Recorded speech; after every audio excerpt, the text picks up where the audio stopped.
अस्सलाम वालेकुम dear students. I hope आप सब ठीक होंगे, अच्छे से होंगे।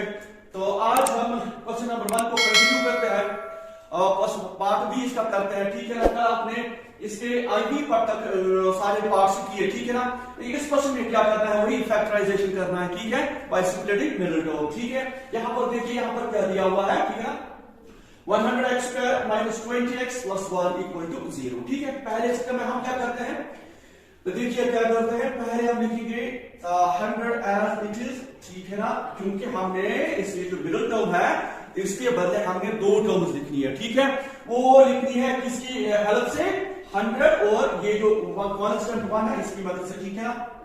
देखिए तो मैंने यहां पर -20 नहीं लिखा, इसके बदले मुझे दो टर्म्स लिखनी है। आप देखिए x² का कोफिशिएंट क्या है 100, यहां पर क्या है 1, इनका आप ज़रा कीजिए 100 into 1, this is equal to 100, ठीक है ना। अब 100 के फैक्टर्स यहां पर ध्यान में रखिए, ये 20 लाना है। आप 100 के 10 टाइम्स भी कर सकते हो, ठीक है ना। देखिए 10 टाइम्स 100, अगर हम -10 करेंगे दोनों का क्या आएगा -20, ठीक है ना। देखिए -10 और -10 ये बन जाता है -20, ठीक है। ये x को छोड़िए, बाद में हम इसको लिखेंगे, ठीक है। पहले हम x का जो कोफिशिएंट है वो -20 है, वो हमें लाना है -10 -20। अब देखिए साथ साथ 100 भी आना चाहिए। वो कहां आना चाहिए, किस तरह से आना चाहिए, इन्हीं दो को आपको ज़ब्त करना है, ठीक है ना।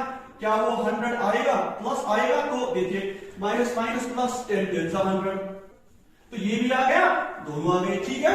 अब आप ये जो -20 है, जो यहां पर -20 है, इसके बदले आप ये दो टर्म लिखोगे, ठीक है। 10x - 10x, ठीक है। अब आप देखिए -10 हो गया -20, ठीक है। अब यहां इस तरह से ये क्वेश्चन आप कर पाओगे, ठीक है। अगर मान लेते यहां पर 2 होता, ठीक है, फिर आपको 100 और 2 के साथ रद्द करना था, फिर फैक्टर निकाले थे और ये लाना था, तब कोई और कंडीशन होती बीच में, ठीक है। तो तरीका आप यही करोगे, ये जो x² का कोफिशिएंट है इसका ज़रब करोगे कांस्टेंट टर्म के साथ, जो वहां पर आता है उनके आप फैक्टर्स निकालो।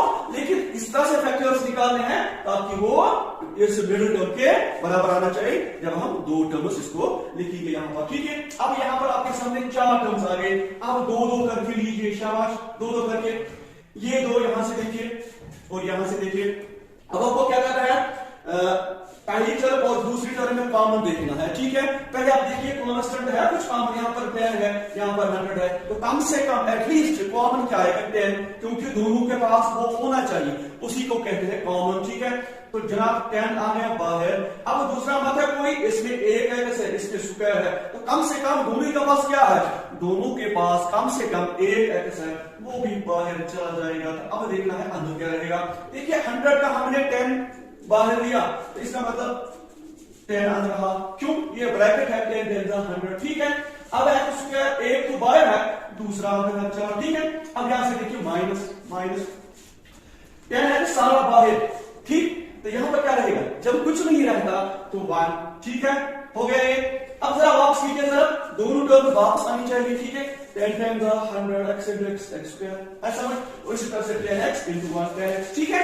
अब उसके बाद यहां पर देखिए, मैंने कल भी आपसे कहा ये जो ये वाला सिंबल है हमेशा पहले ही लिखा करो, ठीक है ना। अब इनमें देखिए कॉमन क्या है 10x, इसमें 1, यहां पर कॉमन कुछ नहीं है। जब कॉमन कुछ नहीं हो तो 1 लिखो आप कॉमन, ठीक है, यहां पर 1 लिखोगे, क्लियर। अब अंदर क्या लिखोगे, देखिए 10 का माइनस बाहर, तो ये बेचारा प्लस ही रहेगा, क्योंकि आपको वापस नहीं देना है ना। जरा देखिए -1 × 10 -10x, क्लियर। अब यहां पर देखिए ये जो प्लस है, क्या ये प्लस रहेगा कि माइनस, नहीं जी, ये माइनस रहेगा, क्यों, माइनस प्लस, क्योंकि आपने माइनस कॉमन निकाला। और दूसरी बात, जो यहां पर आया है वो यहां पर आना चाहिए, ठीक है, तो 1 = 0, क्लियर। उसके बाद देखिए बहुत ही आसान है, अब इसमें और इसमें कॉमन क्या है, सिंपल सी बात है, 10x - 1, ये और ये सेम बाहर निकालिए। यहां पर क्या रहा, ये वाली टर्म 10x और यहां पर -1 = 0, ऐसा समझ, बहुत ही आसान है। अब आपको x का वैल्यू चाहिए, वो जब दोनों =0 के बराबर है तो अलग अलग आप लिख सकते हो, ठीक है ना। किस तरह से, देखिए therefore 10x - 1 ये भी 0 के बराबर, इसी तरह से 10x माइनस 1 इक्वल टू 0, दोनों इसी के बराबर है, ठीक है। अब देखिए it implies that 10x equal to 1, ये माइनस है, बाहर जाएगा तो प्लस बनेगा, ठीक है। It implies that x equal to 1/10, क्यों?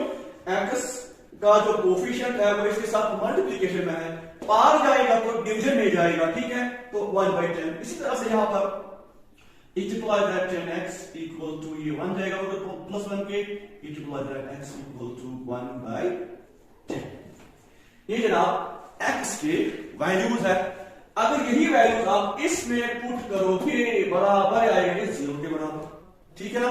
टेस्ट कर सकते हो, देखिए ये ना 100 x के बदले क्या डालोगे 1/10 और यहां से स्क्वायर, तो ऊपर 100 नीचे 10 square, that is also 100 cancel, ठीक है। तो यहां पर आएगा 1 माइनस 20 इंटू 1/10, 1/10 10 1 जा 10 2 20, ठीक है। तो यहां पर देखिए plus 1 minus 2 plus 1 1 plus 1 2 minus 2, ये बराबर है 0 के।